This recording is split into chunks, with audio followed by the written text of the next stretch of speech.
Hey guys, Ryan here, and I'm going to be showing you probably one of the most powerful nuclear reactors ever built.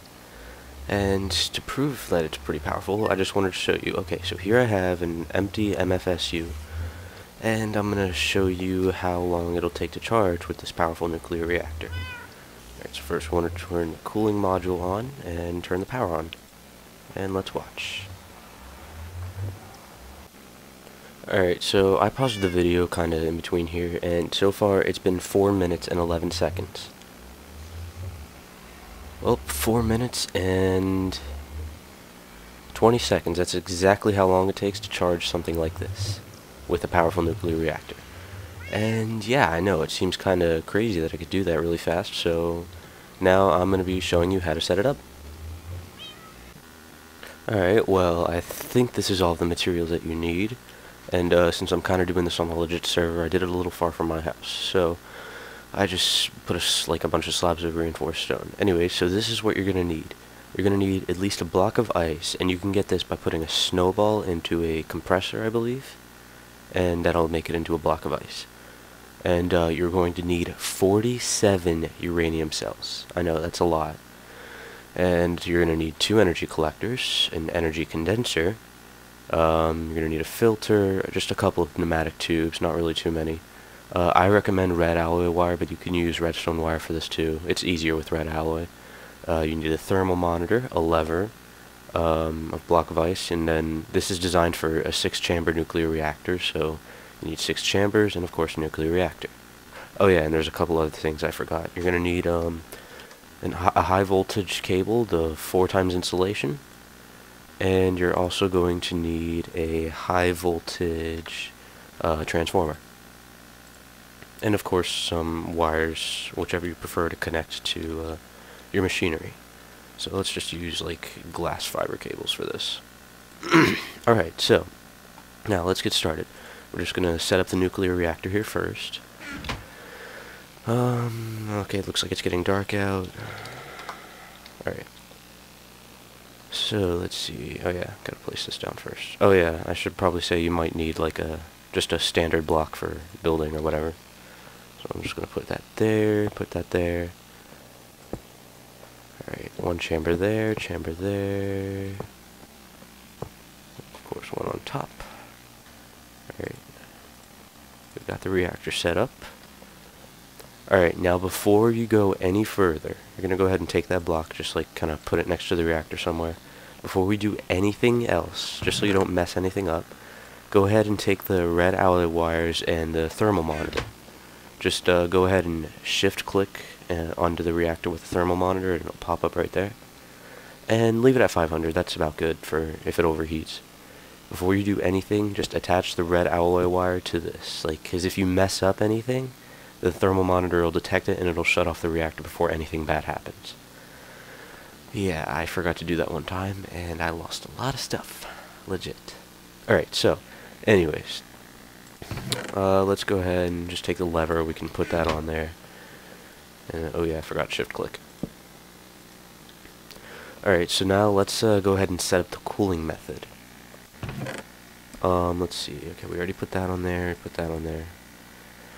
Okay, so for that you're going to need the filter, the energy condenser, the energy collectors, and the pneumatic tubes. Oh, and the block of ice.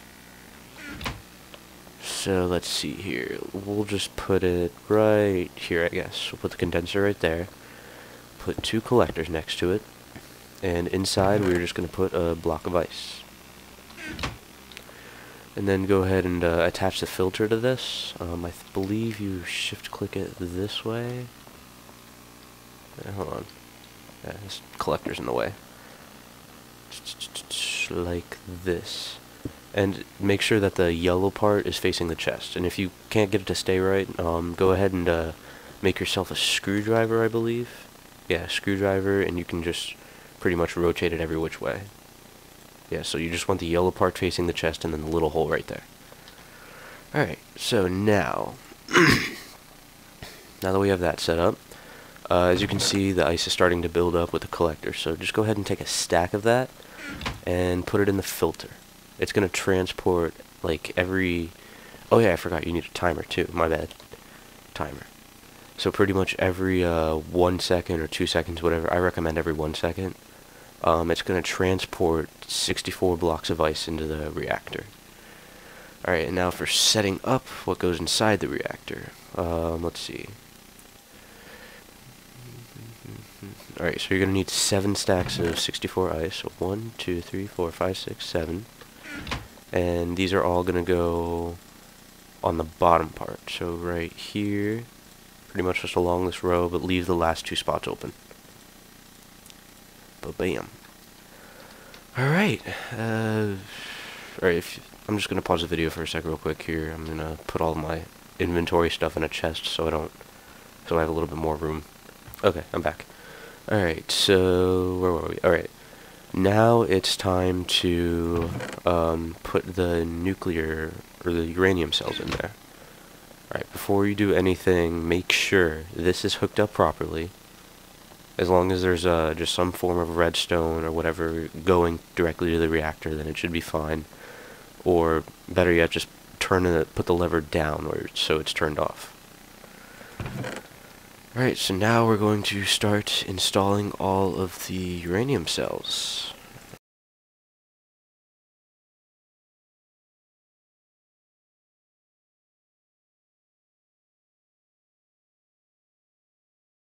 Here, and it should fill up completely. That's a pretty odd configuration if you ask me. Because before, when I used to make a nuclear reactor, 6 chambers, I would just put 6 nuclear cells in there, or uranium cells, surrounded by 4 coolants. Alrighty, so we got this hooked up. Now we're going to put the timer on it, and we're going to set it to 1 second. So now the ice goes pretty fast in this, so it'll just transport a block every single time it's on. Alright, so now, let's see, we're going to hook up the power source, or just transporting power. Now if you were to just like hook up a glass fiber cable directly to this and plug it into something, chances are that machine would explode or the fiber cable would explode. Because it's way too powerful. So shift click attach oh, wait, what? It's not letting me attach it for some reason. Oh yeah, I forgot, with this you can't shift click. So just put like a standard block under it and do that, and delete the block or whatever. You can keep it out, it's really up to you. Alright, and so now you're going to want to set up the transformer, but you're going to want to rotate it. So for this, if you can't set it up right, go ahead and grab yourself a wrench.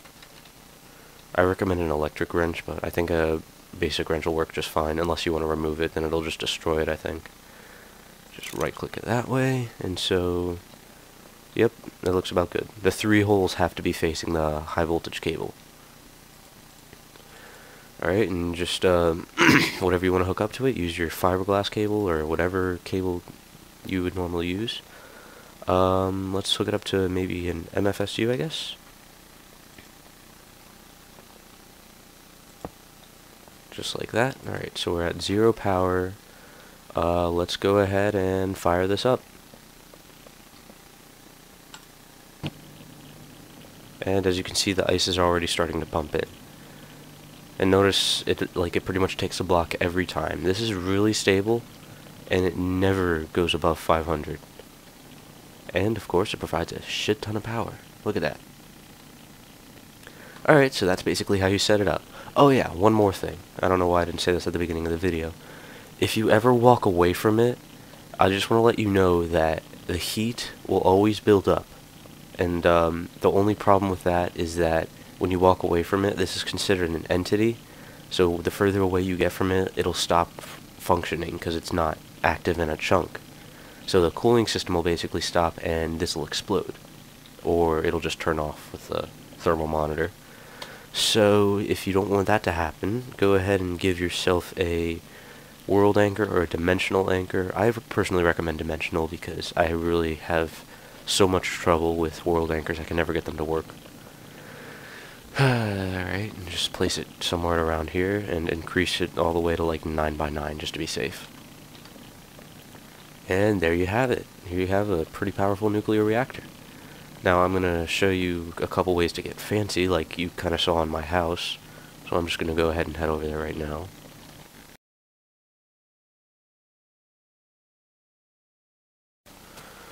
Alright, so in my house, got the basic setup right here. Got all the chests. These are actually, this is connected to an EMC generator I have right there, and this is connected to a quarry, so it picks up items. Alright, so anyways, this is basically my configuration. So we're at 85 million power, is that what it is? Wait, no. 8 million power, yeah. So right now I have the reactor off. So let's go ahead and turn the cooling module on, turn it on.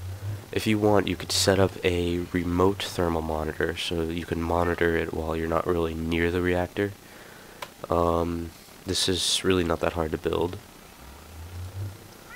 All you basically need is just a thermal monitor, a machine block, and then a frequency transmitter. Not hard to build at all. And then, of course, you need to provide a form of power going to it. In fact, I'm gonna go back here and I'll show. Whoops. I'm gonna go back and I'm gonna show you how I have it all set up.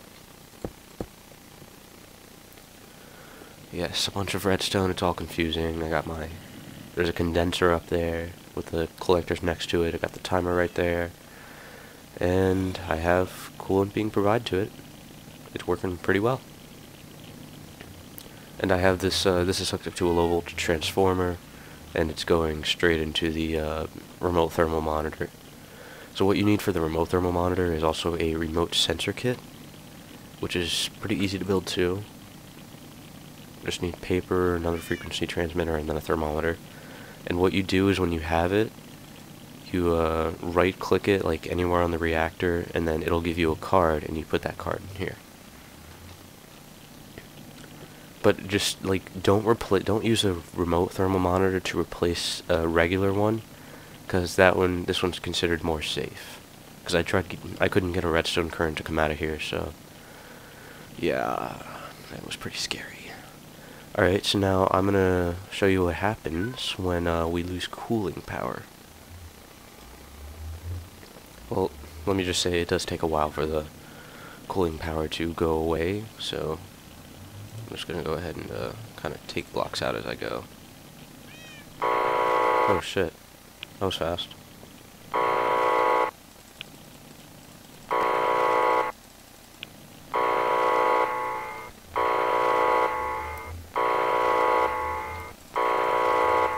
Hold on a sec.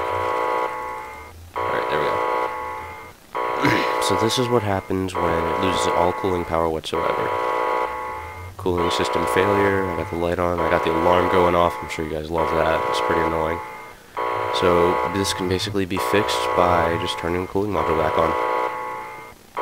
Alright, well, that's a powerful, safe nuclear reactor tutorial. I hope you guys enjoyed it. I do take no credit for this whatsoever. I saw it on a Tekkit guide online, but a lot of people were having trouble setting it up, so I just thought I'd go ahead and make a video out there. So, yeah, please subscribe, check out some of my other videos. Thanks for watching.